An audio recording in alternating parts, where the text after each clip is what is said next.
The stars had never looked so threatening to the beings who lived among them. In the great halls of the Zephyrian Empire, 12 different alien species sat around a massive table made of crystallized starlight. Their faces showed worry and anger. As they looked at the holographic display floating above them, Admiral Vexitar stood tall on his 6 legs, his purple skin glowing with patterns that showed his emotions. He was angry, very angry. His 4 eyes focused on the image that rotated slowly in the air above the table. It showed a small blue planet orbiting a yellow star. "Earth," he said, his voice making a sound like grinding metal. "These humans think they can ignore us." The other aliens nodded. There was Empress Kalnira from the Crystal People, her body sparkling like diamonds. Next to her sat General Throck, whose rock-like skin could stop laser blasts. All around the table, the most powerful beings in the galaxy agreed on one thing. Humanity had to learn its place. 3 months ago, human ships had appeared in space far from their home world. They were exploring, looking for new places to visit. This made the Zephyrian Empire very unhappy. For 1,000 years, they had controlled this part of the galaxy.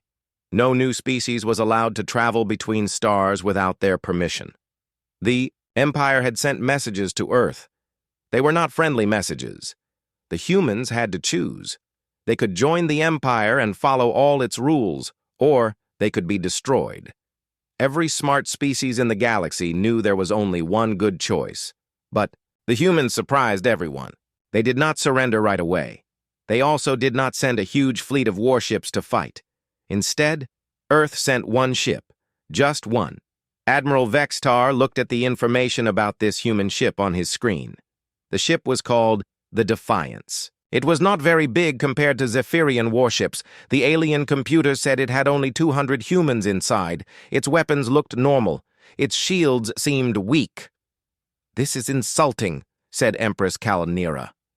Her voice sounded like wind chimes in a storm. "Do they think we are fools? One ship against our entire armada?" General Throck made a sound like rocks falling down a mountain. This was how his people laughed. Maybe they want to surrender in person. Some species like to make speeches before they give up. Around the galaxy, other alien species watched and waited. News traveled fast in space. Everyone knew about the humans and their strange choice. In the taverns on distant planets, aliens made bets about what would happen. "The humans will last maybe 10 seconds, said a trader from the Spiral Arm. He had tentacles instead of arms and sucked on a drink that would poison most other life forms. "I think 5 seconds, said his friend, a being made of living gas. "Have you seen the size of Zephyrian cannons? They can crack a moon in half." On the planet Nexus, which was the center of galactic trade, the betting was even more intense. Huge screens showed the Zephyrian fleet moving toward the meeting point. 300 warships, each one bigger than a human city. Their hulls shined with energy shields. Their weapons could turn asteroids into dust. The meeting point was at the edge of the Sol system, far from Earth but close enough that everyone could see what happened. Admiral Vexitar had chosen this place on purpose.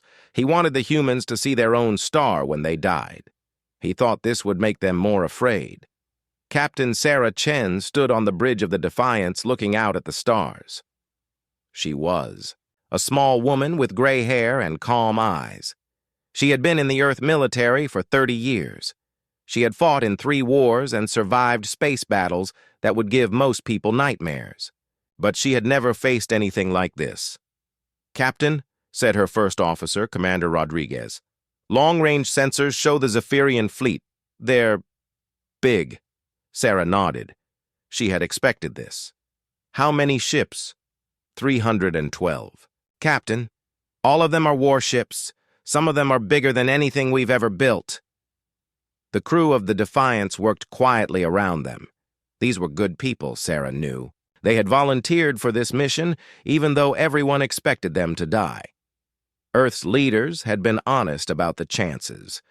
This was not a mission anyone was supposed to survive, but Earth's leaders had also been honest about something else. This mission was not what it seemed. "Commander," Sarah said softly, "send a message to Earth. Tell them we're almost at the meeting point. Tell them everything is ready." Far behind them, Earth looked peaceful in the darkness of space. Cities sparkled with lights. Ships moved between the planet and its moon. Everything looked normal. But deep underground, in hidden bases that no alien spy had ever found, something extraordinary waited. The Zephyrian Empire had spent 1,000 years conquering the galaxy. They had technology that could destroy planets. They had weapons that could boil oceans. They had shields that could stop almost anything. But they had made one mistake. They thought they understood what humans could do. The truth was that no one in the galaxy really understood humans. For the past 200 years, while other species focused on building bigger ships and stronger weapons, humans had been working on something different. They had been asking strange questions. Questions like, what if space itself could be a weapon? What if time could be controlled? What if the rules that governed the universe could be changed? Other species thought these questions were stupid. Why waste time on impossible things when you could just build better cannons? The Zephyrian Empire had become powerful by making everything bigger and stronger. Their philosophy was simple. If something was in your way, destroy it with overwhelming force. But humans were different. They were curious about everything. They wanted to know how things worked, not just how to break them. While the Zephyrians built ships that could carry 1,000 cannons, humans built laboratories that could fit in a closet, but could change the laws of physics. The Defiance flew through space toward its meeting with destiny. To anyone watching, it looked like a normal human ship. It had the right size, the right shape, the right energy readings. Even up close, alien sensors would see exactly what they expected to see. This was because the humans had learned something very important. The best way to hide something was not to make it invisible. The best way to hide something was to make it look like something else.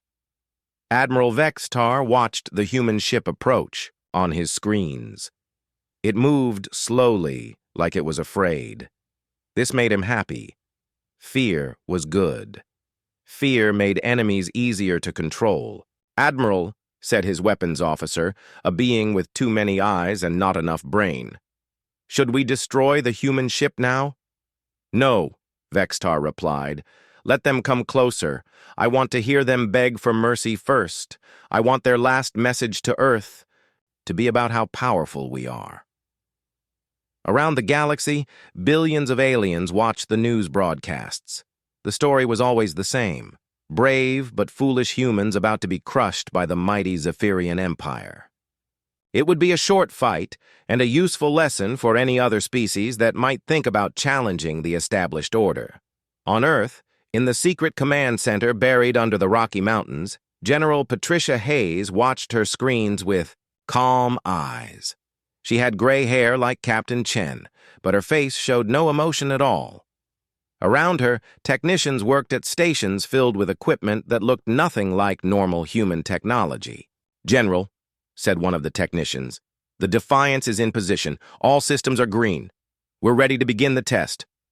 General Hayes nodded. "Tell Captain Chen she has permission to proceed. And tell her that Earth is proud of her crew." The message traveled instantly across space, carried by technology that the Zephyrian Empire had never imagined. It reached Captain Chen in seconds, even though normal communications would have taken much longer. "Message received, General," Sarah said quietly. She looked around at her crew one more time. They were about to make history. They were about to change everything. "All stations, prepare for contact with the Zephyrian fleet. Remember, we represent all of humanity today." The Defiance continued its approach. Behind it, Earth seemed small and helpless. Ahead of it, the Zephyrian armada waited like a pack of hungry wolves. But appearances, as the galaxy was about to learn, could be very deceiving.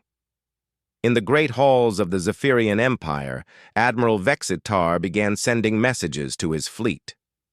"Prepare weapons," he ordered. In 1 hour, we will show, these humans what happens when primitive species refuse to obey their betters. None of the aliens knew that they were about to learn a very important lesson.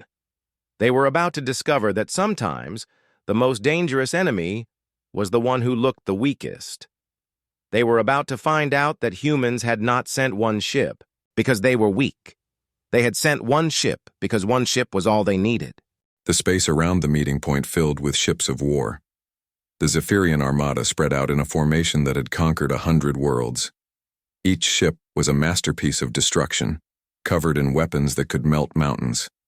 Their hulls were black metal that seemed to drink in the light of distant stars. Admiral Vextar stood in the command center of his flagship, the Eternal Conquest. The ship was so large that it had its own gravity. Cities could fit inside its cargo bays. Its main cannon was bigger than most space stations. Looking at it, no one would doubt the power of the Zephyrian Empire. The human ship Defiance looked like a toy next to these giants. It moved slowly through space, its engines glowing with a soft blue light. Captain Sarah Chen had opened communication channels with the alien fleet, but she seemed in no hurry to surrender. Admiral Vextar. Her voice came through the speakers, calm and polite. I am Captain Sarah Chen of the Earth vessel Defiance. We have come to discuss the future relationship between humanity and the Zephyrian Empire. Vextar's 4 eyes glowed with amusement. The human sounded so formal, so hopeful. She spoke like someone who thought this was a real negotiation instead of the execution. Human, he replied, his voice booming across the communication channel. There is nothing to discuss. Your species will submit to the Empire or be destroyed. You have 1 ship. We have 300. Your choice is simple. Around the galaxy, aliens watched this conversation with great interest. On the trading planet Nexus, the betting pools grew larger. Most aliens were putting their money on how quickly the humans would die, not whether they would survive. But some aliens were more careful observers. In the deep laboratories of the Curious Collective, a group of scientist aliens studied every detail of the human ship. They noticed things that others missed. Look at these readings, said Dr. Vethnar. A being with a brain the size of a small moon. The mass of that human ship does not match what we can see. Explain, said his assistant, Dr. Plix, whose people could see in 17 different types of light. The sensors say the ship weighs much more than it should. But visually, it appears to be a normal size. This is unusual. Dr. Plix adjusted his vision to see in quantum frequencies. There are also strange energy patterns deep inside the hull, very faint, but they do not match any known human technology. These 2 scientists were members of a species that valued knowledge above all else. They had spent their lives studying how things worked. They were not interested in conquest or power, only in understanding. This made them different from most other aliens in the galaxy. Should we share this information with the Zephyrian Empire? Dr. Plix asked. Dr. Vethnar thought for a moment. No, Admiral Vextar would not listen. He sees only what he expects to see. But we should continue to observe. Something interesting is happening here. Back at the meeting point, Captain Chen continued her polite conversation with the alien admiral. She spoke about peace, about cooperation, about finding solutions that would benefit everyone. Admiral Vextar found this very amusing. You speak of peace, while your species refuses to surrender, he said. You are either very brave or very stupid, human. Perhaps both, Sarah replied with a small smile that Vexitar could not see. Admiral, I would like to request 30 minutes to prepare our response to your demands. We need time to gather the proper documentation. This confused many of the aliens who were listening. Documentation? What kind of papers did humans need to surrender? Some alien commanders began to wonder if humans had strange cultural requirements for giving up. Admiral, Vextar considered the request. 30 minutes was nothing. He had waited months to destroy these humans. He could wait a little longer, especially if it meant they would surrender properly and save him the ammunition. Very well, he said. 30 minutes. Use this time wisely, human. Think about your families on Earth. Think about your cities and your children. Surrender, and they may live to serve the Empire. Thank you for your patience, Admiral, Captain Chen replied. We will use this time well. The communication ended, and across the galaxy, aliens settled in to wait. 30 minutes was enough time to place more bets, to get snacks, to call friends and tell them to watch the news. Everyone expected the humans to spend this time preparing a surrender speech, but the humans were doing something much more interesting. Commander Rodriguez watched his instruments carefully. Captain, we're receiving the positioning data from Earth. The calculations are complete. Excellent, Sarah said. Begin moving us to the correct coordinates. Make it look natural, like we're just nervous and moving around randomly. The Defiance began to drift through space in what appeared to be an aimless pattern. To most observers, it looked like the human crew was panicking, unsure of where to position their ship. The alien commanders laughed at this apparent confusion, but the movement was not random at all. Captain Chen was following precise instructions that had been calculated by the most powerful computers on Earth. Every movement brought the Defiance closer to a very specific point in space relative to the alien fleet. Dr. Vethnar and Dr. Plix watched with growing fascination. The human ship is following a mathematical pattern, Dr. Vethnar observed. They are positioning themselves at coordinates that form part of a complex geometric equation. What kind of equation? Dr. Plix asked. I am not certain, but it involves spatial relationships that are sophisticated. More sophisticated than we would expect from a species that has just begun to explore space. As the minutes passed, other alien scientists began to notice the same thing. The human ship was not moving randomly. It was following a plan that none of them could understand. But Admiral Vexitar and his commanders were not scientists. They were warriors who saw only what they expected to see. On the bridge of the Defiance, Captain Chen watched the countdown timer. 20 minutes left. Around her, the crew worked with quiet efficiency. They had trained for this moment for years, but no one really knew what would happen when the time came. Captain, said Lieutenant Kim from the communications station, we're getting reports from our passive sensors. Some of the alien ships are adjusting their positions. Expected, Sarah replied. They want to make sure they have clear shots at us from every angle. Let them move.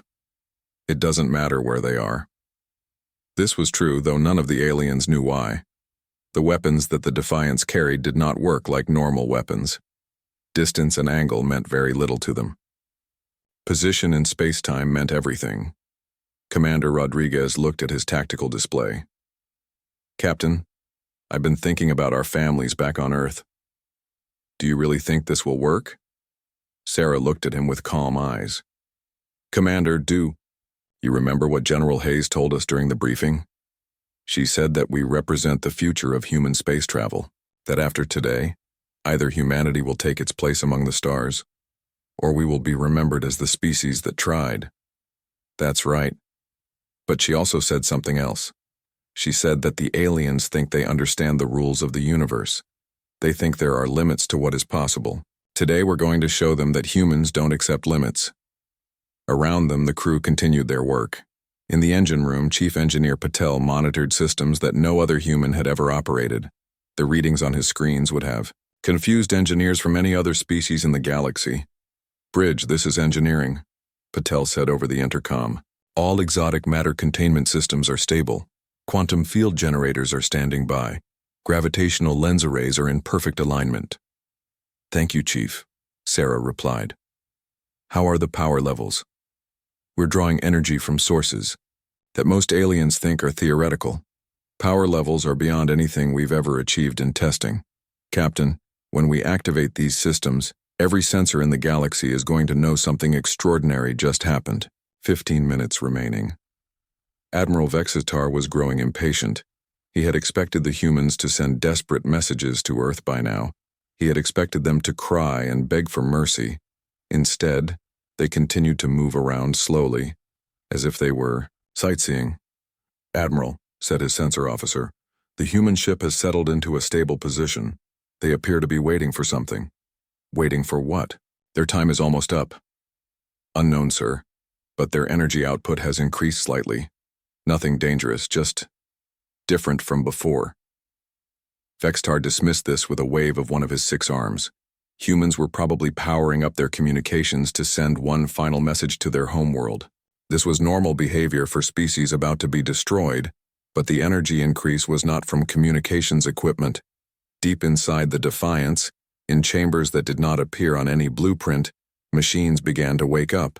These machines had been built using principles that most of the galaxy thought were impossible. They used technologies that turned science fiction into science fact. For 200 years, human scientists had worked in secret. While other species built bigger ships and stronger weapons, humans had asked different questions. What if space itself could be folded? What if gravity could be controlled like electricity? What if time could be stretched or compressed? The answers to these questions had led to discoveries that changed everything, but humanity had kept these discoveries secret. The galaxy was not ready for them. The galaxy might never be ready for them. 10 minutes remaining. Dr. Vethanar suddenly stood up from his instruments, his massive brain calculating furiously. Dr. Plix, we need to warn someone. The energy patterns from the human ship are matching theoretical equations for space-time manipulation.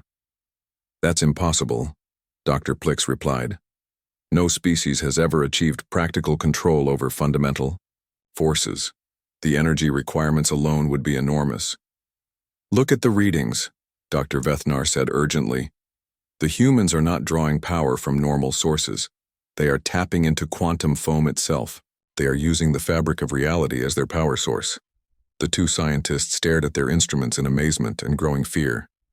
They tried to contact the Zephyrian fleet, but their warnings were dismissed as impossible theories from beings who spent too much time thinking about imaginary problems. 5 minutes remaining. Captain Chen stood up from her command chair. Around her, the bridge grew quiet. Every human on the ship knew that their lives were about to change forever. Either they would make history, or they would become history. All stations, this is the captain, she said over the ship's intercom. In 5 minutes, we will begin the demonstration. Remember your training. Remember that we represent not just Earth, but the future of human exploration. Today we show the galaxy that humanity will not be conquered, enslaved, or destroyed. Today we show them that the universe has rules, but humans are very good at finding new ways to use those rules. The countdown continued. Around the galaxy, billions of aliens watched their screens, expecting to see the quick destruction of human arrogance. Instead, they were about to witness something that would change their understanding of what was possible. Admiral Vextar checked his chronometer. Time is almost up. Prepare all weapons. When the 30 minutes end, we will destroy the human ship quickly and efficiently. Then we will send a message to Earth showing them what happened to their brave defenders. But in the depths of space, the Defiance was ready to send a very different kind of message. A message written in the language of physics itself, spoken with words made of gravity and time. A message that would echo across the galaxy for 1,000 years. The 30 minutes were almost over. The real conversation was about to begin. The 30 minutes ended with the silence of space being broken by Admiral Vexitar's booming voice across all communication channels. Time is up, humans. You have had your chance to surrender. Now you will learn what happens to species that defy the Zephyrian Empire. Captain Sarah Chen sat calmly in her command chair, watching the tactical display that showed 300 alien warships surrounding her single vessel. Her fingers moved across the control panel in front of her, entering the final authorization, codes that would change the galaxy forever. Admiral Vextar, she said, her voice still polite and measured. Before you proceed, I have something to share with you. Call it a farewell gift. The time for words is over, human, Vextar replied. Prepare to... His words stopped as his communications officer began receiving a data transmission from the human ship. The alien's face showed confusion as information flowed across his screens. Admiral, the communications officer said slowly, the humans are sending us detailed technical specifications. Specifications for what? Their surrender? No, sir. Specifications for our ships. All of our ships. Complete blueprints, weapons loadouts, shield frequencies, engine capabilities, crew complements, and tactical weaknesses for every vessel in our fleet. A cold silence fell over the command bridge of the Eternal Conquest. Admiral Vextar stared at the data streaming across the screens. The information was incredibly detailed, showing knowledge that should have been impossible for humans to possess. "How do they know about our classified shield frequencies?" whispered the tactical officer. "How do they know how many crew members are on each ship?" added the sensor operator. But the most disturbing part was yet to come. Captain Chen's voice filled the silence, explaining what the aliens were seeing. "For the past 6 months," she said calmly, "humanity has been observing your empire very carefully. We know the exact composition of every fleet. We know the location of every base. We know the names of your commanders and the birthdays of their children. We know which ships have maintenance problems and which crews are homesick for planets they will never see again." Admiral Vextar felt something he had not experienced in decades of conquest. Uncertainty. "Impossible. Our security is perfect. Our technology is advanced beyond anything primitive species can understand." "Admiral," Sarah replied, "that's exactly what we were counting on. You see, you've been looking for the wrong things. You've been watching for ships and weapons and armies. You never thought to look for something much smaller and much more dangerous." As she spoke, the human ship began to change. What happened next defied everything the galaxy understood about physics and engineering. The Defiance, which had appeared to be a simple vessel carrying 200 humans, began to unfold like a flower made of metal and energy. Panels slid away from the hull, revealing structures that had been hidden in dimensions that normal sensors could not detect. The ship grew larger, but not in the way ships normally grew. It expanded through folded space, becoming bigger on the inside while maintaining its external appearance. "What in the name of the void?" Admiral Vextar whispered. The first thing to emerge from the unfolding ship was a cannon, but calling it a cannon was like calling a star a candle. The weapon was massive, easily the size of a Zephyrian destroyer, but it seemed to exist partially outside normal space. Parts of it were visible while other parts flickered in and out of reality. Then came another cannon, and another, and another. Within minutes, the simple human vessel had transformed into something that looked like it had been designed by gods who understood mathematics that mortals had never dreamed of. 12 enormous weapons emerged from spaces that should not have been able to contain them. Each cannon was different, each one apparently designed to manipulate a different aspect of reality. Around the galaxy, Dr. Vethanar and Dr. Plix watched in amazement as their instruments went insane trying to measure what they were seeing. "The energy readings are off the scale," Dr. Vethanar said, his voice filled with scientific wonder. "Those weapons are not drawing power from any known source. They are tapping directly into the quantum vacuum itself." "Look at the spatial distortions," Dr. Plix added. "The human ship is existing in multiple dimensions simultaneously. They have learned to fold space-time like origami." On trading stations and military bases across the galaxy, alarms began to sound. Every sensor array within 100 light-years was detecting energy signatures that should not have been possible. The humans had revealed technology that made the most advanced alien science look like children playing with sticks and stones. But Admiral Vextar was a warrior, not a scientist. His response to the impossible was to attack it. "All ships, open fire," he commanded. "Destroy that abomination before it can use those weapons." 300 Zephyrian warships turned their guns toward the transformed human vessel. Energy beams that could vaporize asteroids lanced through space. Missile volleys that could crack planets streaked toward their target. The combined firepower was enough to sterilize a solar system. Every shot missed, not because the human ship moved too quickly, but because it was no longer entirely there. The Defiance existed in a state of quantum superposition, occupying multiple locations simultaneously. The alien weapons struck empty space while the real ship remained untouched. Captain Chen's voice came across the communication channels again, still calm, still polite. "Admiral, I'm afraid conventional weapons won't be effective against us. We've learned to step outside the normal rules of space and time. Your shots are hitting where we were, not where we are. The alien gunners tried to adjust their aim. But how do you target something that exists in several places at once? Their targeting computers gave error messages. Their sensors showed the human ship in multiple locations. Their weapons fired at ghosts and shadows. This is impossible, Admiral Vextar roared. Nothing can exist outside the laws of physics. You're absolutely right, Sarah replied. We're not breaking the laws of physics. We're just using laws that your species hasn't discovered yet. For 200 years, while you were building bigger guns, we were learning how to make guns irrelevant. As she spoke, one of the massive cannons on the Defiance began to glow with light that hurt to look at.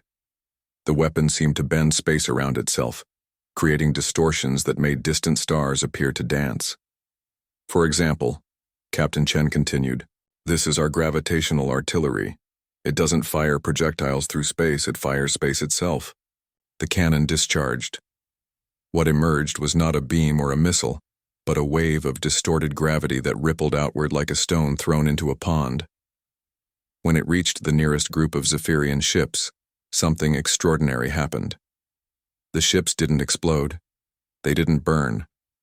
They simply moved. 20 vessels vanished from their positions, reappearing scattered across the solar system. Some found themselves near the outer planets. Others appeared in the asteroid belt. A few unlucky ships materialized inside the gravity well of the local star, their crews having just enough time to realize their situation before being pulled into the nuclear fire. Gravitational displacement, Captain Chen explained helpfully. We folded space to move your ships to new locations. Some of those locations are more pleasant than others. Admiral Vextar stared at his tactical display in horror. A quarter of his fleet had just been scattered like leaves in a wind. His remaining ships tried to regroup, but they were facing an enemy that could rewrite the rules of battle. A second cannon on the human ship began to charge, this one glowing with a different kind of energy. It seemed to shimmer with colors that had no names, creating patterns that made observers feel dizzy. This weapon, Sarah said, manipulates time itself. We call it a temporal field generator. Watch what happens when we slow down time around your ships. The cannon fired, and a bubble of distorted time expanded outward. When it engulfed 50 Zephyrian vessels, they began to move in slow motion. Their engines still fired, but their thrust moved them forward at the speed of drifting snow. Their weapons still shot, but their energy beams crawled through space like lazy lightning. Inside those ships, the crews experienced time normally. To them, the rest of the universe had suddenly accelerated to impossible speeds. They watched helplessly as their communications became meaningless squeaks and their weapons became useless light shows. The crews in those ships are experiencing time at a rate of 1 second per hour relative to normal space, Captain Chen explained. They're perfectly safe, but they won't be rejoining this battle anytime soon. Around the galaxy, alien civilizations watched in stunned silence as everything they thought they knew about warfare became obsolete. The humans had revealed weapons that didn't destroy enemies, but removed them from the fight in ways that seemed like magic.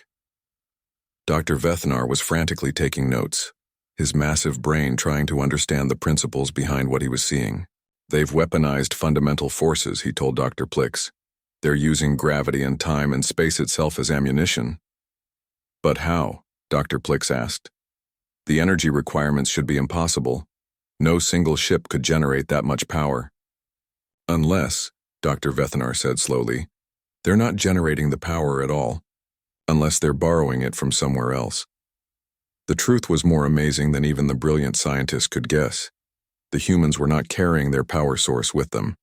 They were tapping into the energy that existed in empty space itself, drawing power from the quantum fluctuations that filled every cubic centimeter of the universe.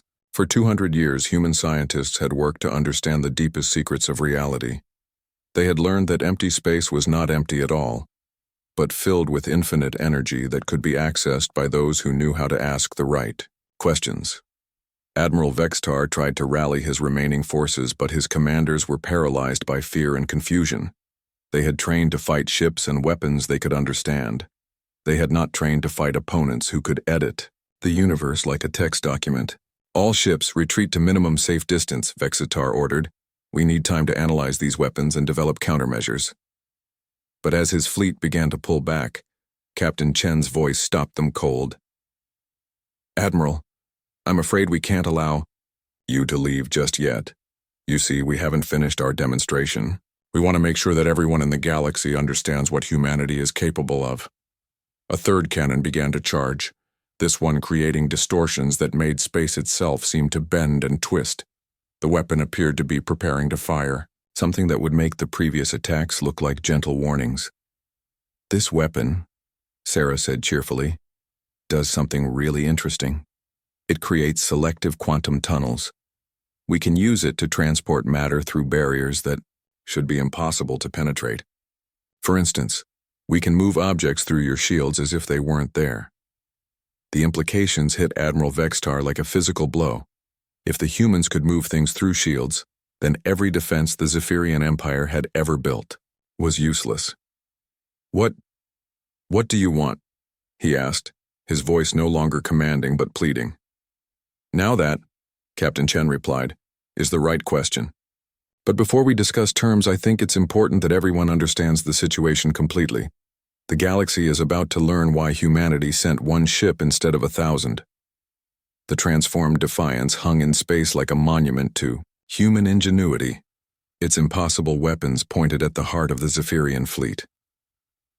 Around the galaxy, alien civilizations began to realize that they were witnessing the end of one age and the beginning of another. The age of conquest was over. The age of humanity had begun.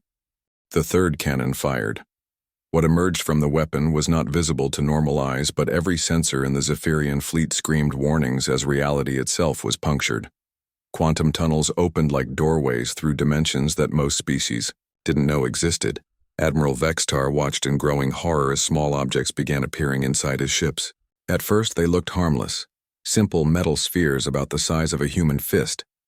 But as they materialized past his supposedly impenetrable shields, past armor that had never been breached, the full terror of the situation became clear.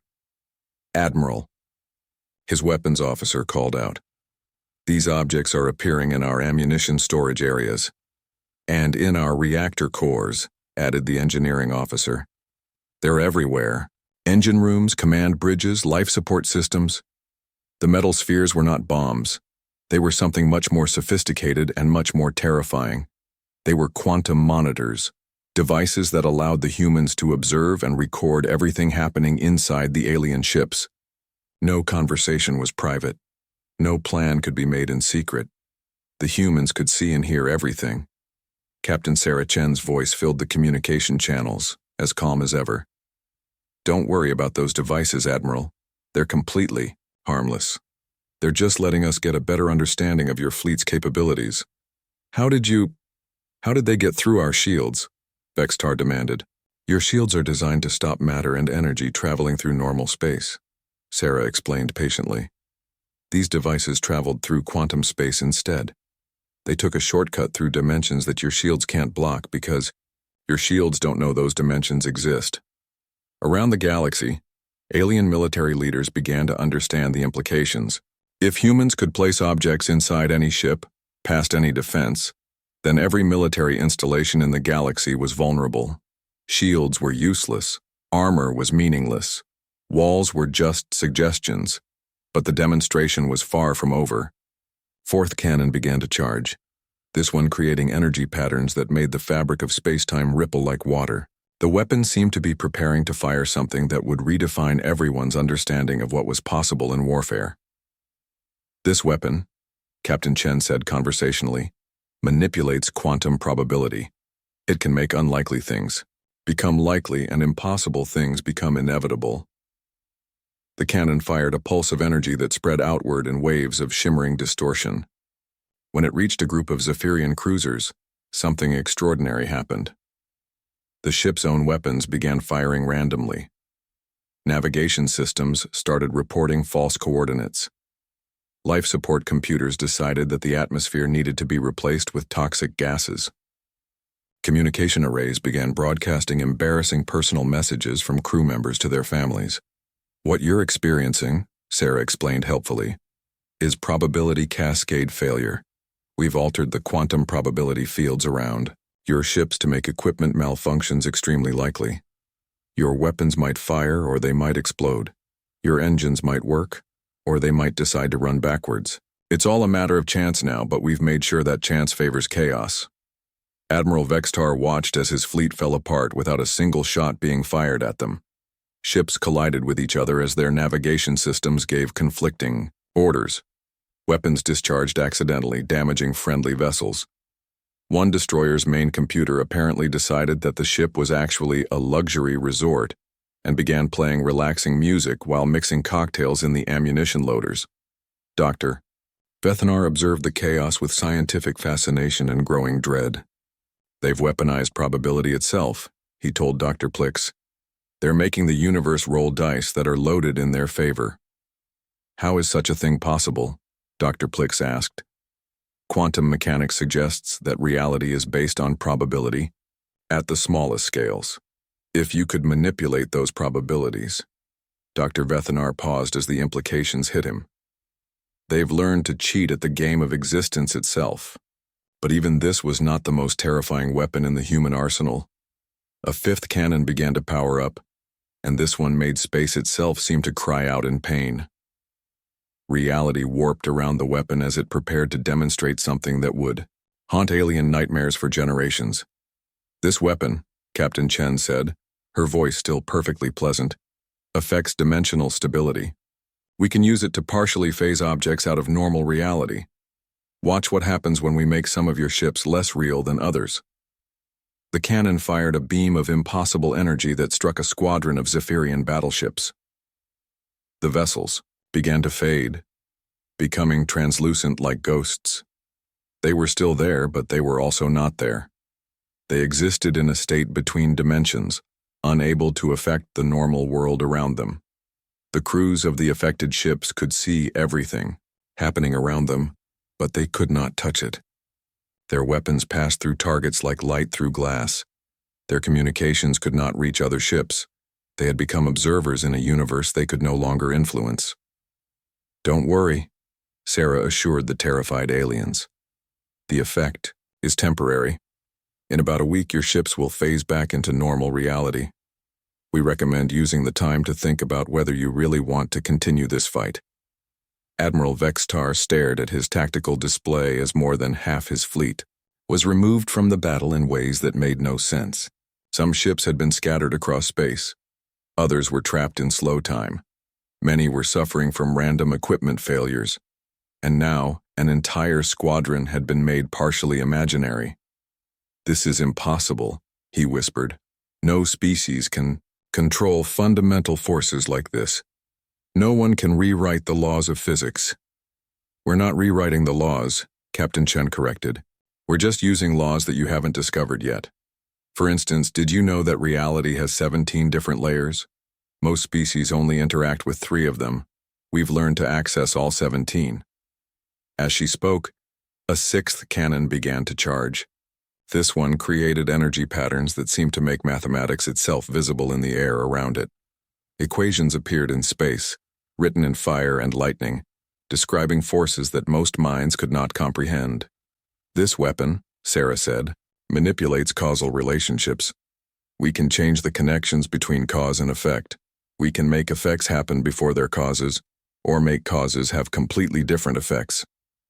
The weapon fired, and the remaining functional Zephyrian ships experienced something that broke their crew's ability to understand reality.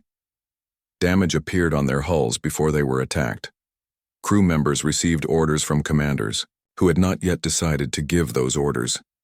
Weapon systems began firing at targets that had not yet appeared. We've reversed the arrow of causality around your ships, Captain Chen explained. Your crews are experiencing effects, then wondering what might have caused them. It's very confusing, but it makes coordinated military action essentially impossible.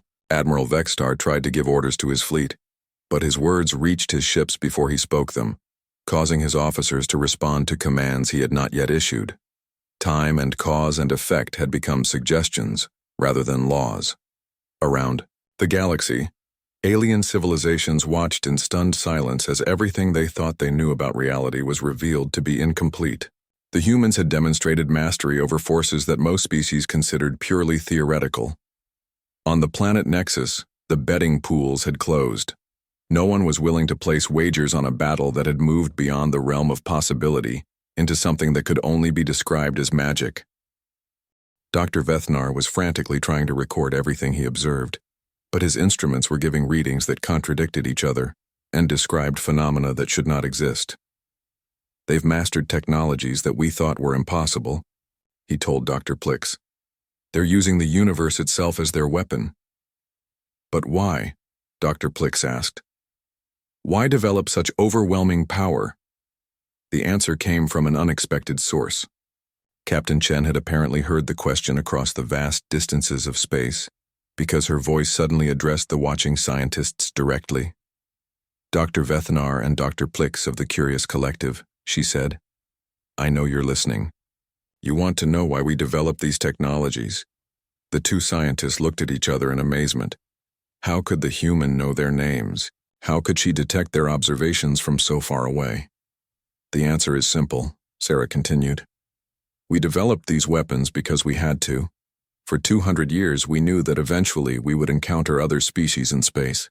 We knew that many of them would be more advanced than us, more powerful, more numerous." As she spoke, a seventh cannon began to charge, this one creating distortions that made the local star flicker as gravitational lenses bent its light into impossible patterns. We knew that when that day came, we would have only one chance to prove that humanity deserved to exist as a free species. So we asked ourselves, what would it take to convince a galaxy full of advanced civilizations that we were not to be conquered or enslaved? The seventh cannon fired, and this time the effect was visible across the entire solar system. Space itself began to fold, creating shortcuts between distant points. The human ship suddenly existed in multiple locations simultaneously, surrounding the remaining functional Zephyrian vessels from every direction at once. The answer, Captain Chen said, was to become so advanced that conquest would be impossible, and so powerful that aggression would be meaningless. We had to become something that the galaxy had never seen before. Admiral Vextar realized that he was completely surrounded by copies of the same impossible ship, each one armed with weapons that could rewrite reality. His fleet was broken, his crews were demoralized, and his understanding of the universe had been shattered.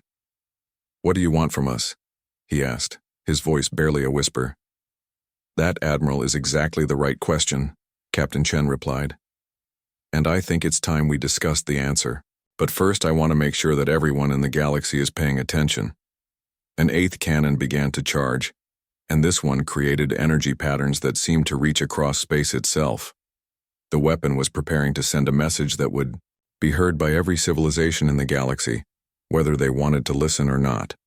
"Because you see," Sarah said, "this demonstration was never just about your fleet, Admiral. This was about showing the entire galaxy that humanity is not a species to be conquered, enslaved, or destroyed. This was about announcing that we are here, we are free, and we intend to stay that way." The eighth cannon fired, and its signal raced across space faster than light itself, carrying a message that would change the balance of power in the galaxy forever. The age of human dominance had begun, and it had begun with a single ship that proved one was enough. The eighth cannon signal raced across the galaxy at speeds that made light seem slow. It carried a message that bypassed normal communication systems and spoke directly to every advanced civilization within 1,000 light-years. The signal used frequencies that most species had never imagined, transmitted through dimensions that most physics textbooks said were theoretical. On every inhabited world, in every space station, aboard every ship, alien leaders received the same message at exactly the same moment. It appeared on their screens, echoed in their communication chambers, and somehow even reached species who communicated through methods other than sound or light. The message was simple, delivered in Captain Sarah Chen's calm, polite voice. "Greetings.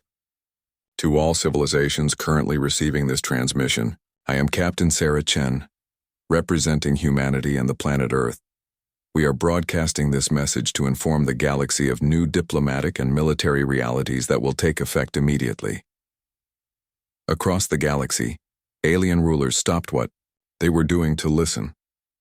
On the trading world of Nexus, merchants abandoned their shops to crowd around public screens. In the crystal palaces of the Empress Kalnira, courtiers gathered in worried groups. On military bases from the Spiral Arm to the Galactic Core, generals and admirals watched with growing concern. First, Captain Chen continued, the Zephyrian Empire's policy of forced expansion and conquest will end today. Any attempt to continue aggressive expansion will result in immediate intervention by human forces. Admiral Vextar, still surrounded by multiple copies of the impossible human ship, felt a cold fear settle in his stomach. His empire had conquered 12 species over the past 1,000 years. It was the foundation of their power, their economy, their entire way of life. Second, all species currently under Imperial control will be offered the choice of independence or voluntary association with the Empire. Any attempt to prevent these choices through force will result in immediate intervention by human forces. The implications were staggering. The Zephyrian Empire controlled dozens of worlds, hundreds of space stations, thousands of trade routes. If their subject species were allowed to choose freedom, the Empire would collapse within months. Third, the galaxy will establish a new governing council where all species, regardless of size or military power, will have equal representation in decisions affecting interstellar relations. This was perhaps the most revolutionary demand of all. For millions of years, the galaxy had been ruled by whoever had the biggest ships and the strongest weapons. The idea that small, peaceful species should have the same voice as mighty military empires was unthinkable to most alien leaders. Fourth, Captain Chen's voice continued, any species that attempts to conquer, enslave, or commit genocide against another species will face immediate intervention by human forces. The galaxy has seen enough unnecessary suffering. Around the galaxy, alien military leaders began calculating the implications. If humans could do to their fleets what they had done to the Zephyrians, then traditional warfare had become obsolete. Every military strategy, every weapon system, every defense plan had just become worthless. Finally, Sarah said, we want to make it clear that humanity has no desire to rule the galaxy. We seek only to ensure that all species are free to develop their own civilizations without fear of conquest or destruction. We offer our friendship to any who want it, our protection to any who need it, and our warning to any who would harm others. The message ended, but its effects were just beginning. In the command centers of the Zephyrian Empire, emergency meetings began immediately. Military advisors tried to explain how their invincible fleet had been neutralized by a single ship using weapons that should not exist. Politicians demanded to know how humans had developed such advanced technology in secret. Scientists struggled to understand forces that broke their theories about what was possible. Empress Kalnira stared at the data from the battle, her crystalline body flickering with patterns that showed deep concern. How do we fight an enemy that can control time and space? She asked her advisors. We don't, Your Majesty, replied General Throck, his rocky skin showing stress fractures. We negotiate. We hope they keep their word about not wanting to rule the galaxy. But other alien civilizations were having very different reactions to the human announcement. On the peaceful world of Harmony, where a species of gentle philosophers had lived in fear of Zephyrian conquest for decades, the news was received with celebration. The Harmonians had never developed weapons of war, choosing instead to focus on art, music, and the pursuit of wisdom. They had been helpless against military empires, but now someone was offering to protect them. Send a message to the humans, ordered the Harmonian Council of Elders. Tell them that we accept their offer of friendship and protection. Ask them if there is anything we can do to help establish this new galactic council. Similar messages began arriving from dozens of species across the galaxy. Small civilizations that had been conquered or threatened by larger empires suddenly saw hope for freedom.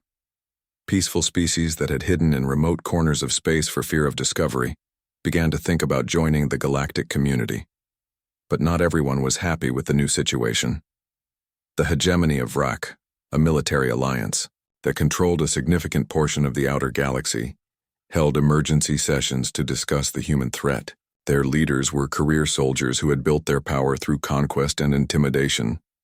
"This cannot be allowed to stand," declared Supreme General Krax, his multiple heads speaking in unison. "If these humans establish their galactic council, it will mean the end of our way of life.